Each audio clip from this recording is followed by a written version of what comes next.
Hey guys, this game was provided to me by my partner PlayAsia. If you'd like to buy the game, you can use one of the links below, and for an additional $3 off, you can use the code R3D. Now, back to the video. Hello everyone, this is Red from Red's Third Dimension Gaming, and today I'm bringing you a review on Final Fantasy 15 for the PlayStation 4, and it is also available for the PlayStation 4 Pro and the Xbox One. Over 10 years have passed since Final Fantasy 15 was first announced. Now the game is not a PlayStation 3 exclusive and is available on both the Xbox One and PlayStation 4. Is it the best Final Fantasy game ever, or is it an epic fail? Will it make die-hard Final Fantasy fans happy again? Let's find out in this review. Final Fantasy 15's story is overall decent. It's nothing too spectacular, but it is not horrible either. I enjoyed the mix of fantasy, sci-fi, and Wild Wild West elements. There's a king, prince, his friends, and of course lots of talk about crystals. That's one of the main focuses in some of the Final Fantasy games. It has a nice sized story and does not over exude you with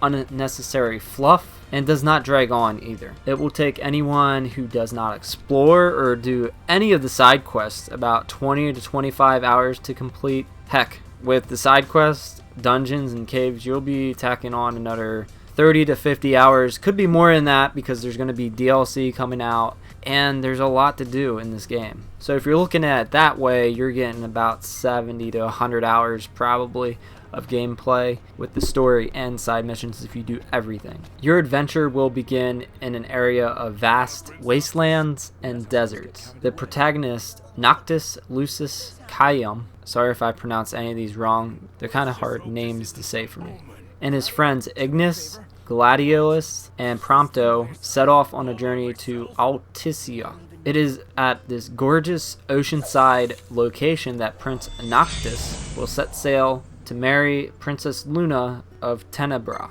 After completing side and main quest missions, you will eventually find out some horrifying events that take place, and I will not spoil it, don't you worry. I'm keeping this a spoiler-free review. The news of these events make its way to Noctis, and he is now looking at a new goal. That goal is to claim powerful weapons to help him take back a crystal with great power back from the Theorus Emperor. This is when the game really starts to pick up pace. Final Fantasy 15 has many awesome gameplay mechanics.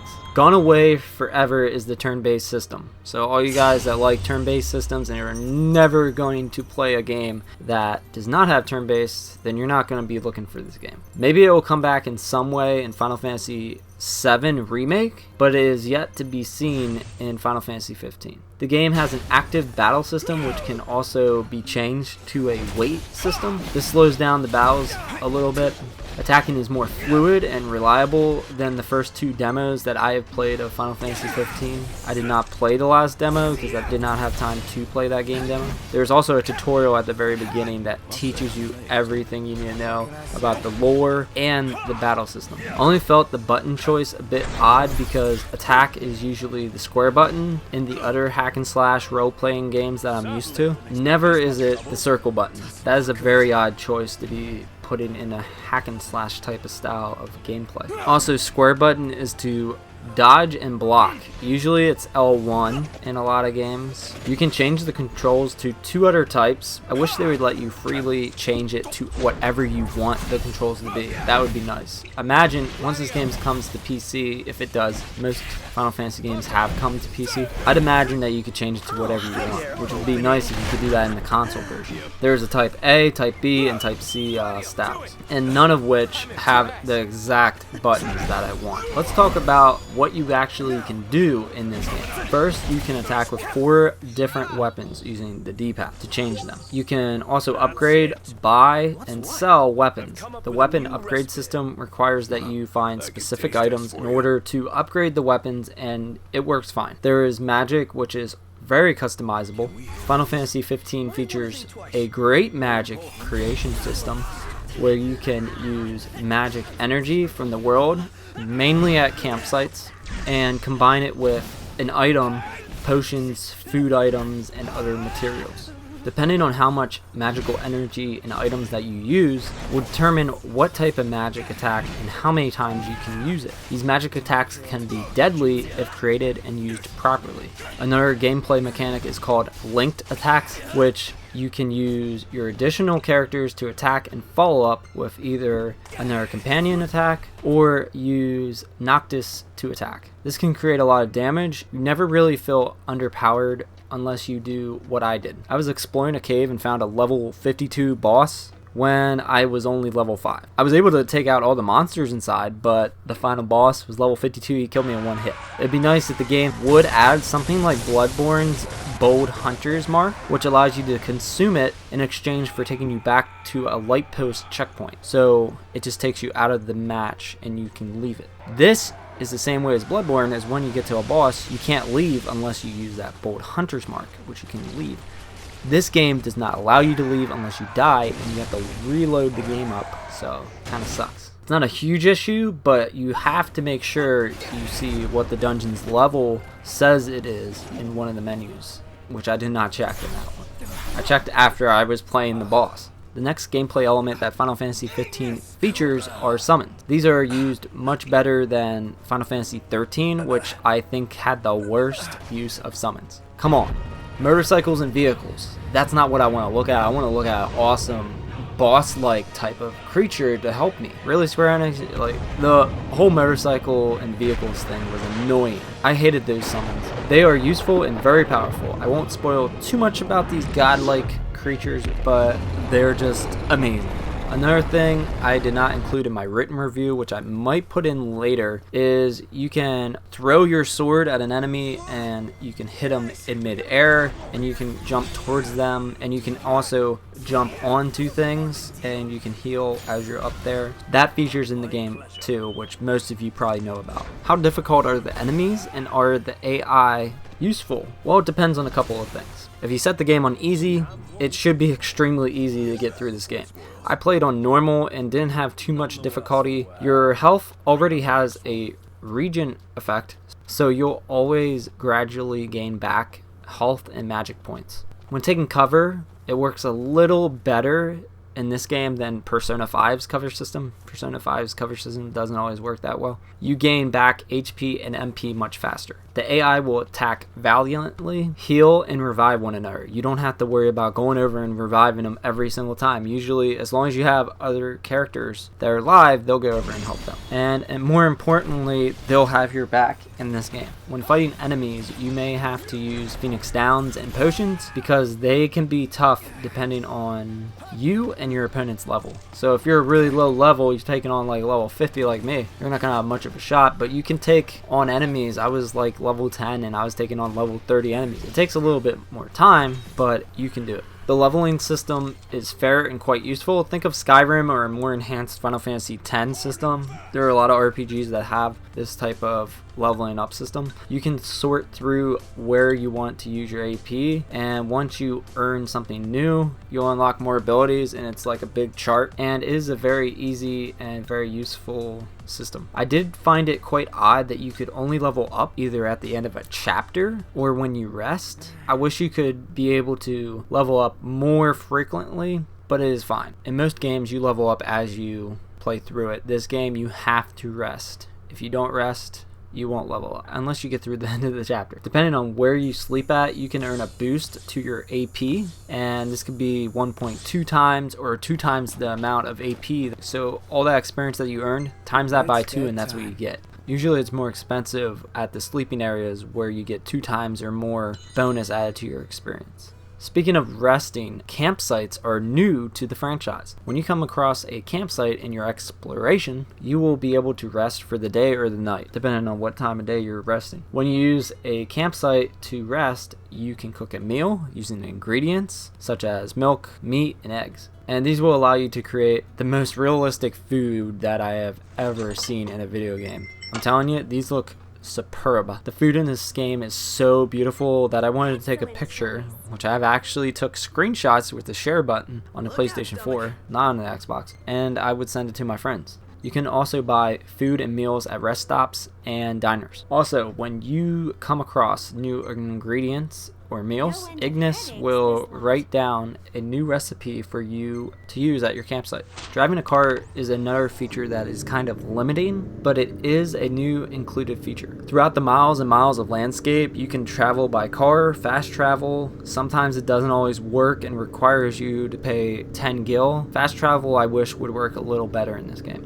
Chocobo or by foot. I sometimes wish that there were less cars on the road because there are other people in the cars, and I'll explain why. An example I'm going to give is something that happened to me. So I was driving straight and the game automatically keeps you centered, so if you try to move off the road, you can't go off-road at all. That would be nice too if you could go off-road. You have to stay on the road or park. You can't go off the road at all. It's kind of stupid. So it automatically centers you on your side of the road. Well, another car crashed into another AI car. I'm telling you, this does not happen often. I just got bad luck or something. So I crashed into the person in front of me because I was not allowed to go around him. I wanted to go up and around him. It wouldn't let me. It only let me go forward or turn around. So I ended up crashing right into him, and that's the end of that. I was not able to go in that direction. I had to get out of my car and go around them. Cars also feature music, so they have like little radios like GTA, but in this game they have past Final Fantasy series music, and you can purchase in the game additional soundtracks from Final Fantasy games, so that's cool. I like that feature. Customization with Cindy is another option in this game. It can be limiting at first, but you can find or buy car items and upgrades too. You can change the color, add decals, and repair the car, which obviously I had to do. It always costs around 500 gil or something. Overall, it is a fun feature that you should try in this game. If you get the game, try driving the car. It's going to save you a lot of time because walking over 2 miles in the game is like a walking simulator. It's not fun. It's not fun if you're using that as the only source of travel. Side quests are usually quite easy and allow the players to explore the vast environments with reason and a purpose. Instead of just roaming around, you could be doing a mission while roaming around. I never felt like the side quests or monster quests were unnecessary. This and being able to interact with new characters was a nice feature and can be rewarding. The quests are an easier way to level up your character. Finally, the graphics in Final Fantasy 15 are a mixed bag of fantastic and absolutely the best thing ever. When the game plays the cutscenes, they are the best looking that I have ever seen in a video game. Better than Uncharted 4, better than The Last of Us, better than any of those PC games out there. While playing the actual game, they look good and there are a lot of interesting features, which I'm sure you can find on Digital Foundry for technical specs of the game. There's a lot of really good looking and technical features. For example, the game has a very organic day and nighttime system. This is one of the best that I've seen that does the day and night system in a game. The frame rate never dropped for me on the normal PlayStation 4, but the same cannot be said about the PlayStation 4 Pro. Just know that it will run fine on the original PS4. Final Fantasy 15 does have one issue, crashing. I had the game crash on me once, but I have had 2 updates since then and it hasn't crashed again. And other people that have been reviewing the game that played it even longer than me had more crashing issues. Just make sure to save, because the autosave doesn't always save every hour or even 2 hours for that. Sometimes it does not work. I lost over an hour of gameplay and had to backtrack and redo everything. Also, that cave that I talked to you guys about with the level 52 enemy, I lost an hour of gameplay there because I was in the cave and did stuff before the cave, and I lost all that because I died. The game is absolutely stunning, but looks better in the cutscenes than the actual gameplay. I think in some moments The Last of Us or Uncharted 4's gameplay is actually better than Final Fantasy 15's. But in the cutscenes, Final Fantasy 15 blows them out of the water. Also, Rise of the Tomb Raider looks really good on the PS4, and Square Enix, the same company, I think Harris sometimes looks better in Rise of the Tomb Raider than it does in Final Fantasy 15. Overall, Final Fantasy 15 is one of the best games that I've ever played this year. It has a good story, great graphics, and fun gameplay. It feels like an actual Final Fantasy game and not a separate franchise. And I'm taking a nod towards something, but I don't want anyone that likes that game to be like, oh, he said something about our game. It's the last one they made a trilogy of. That's the only clue I'm gonna give you. It stands gracefully above other RPGs and should be a day one purchase. I give it a solid 9 out of 10.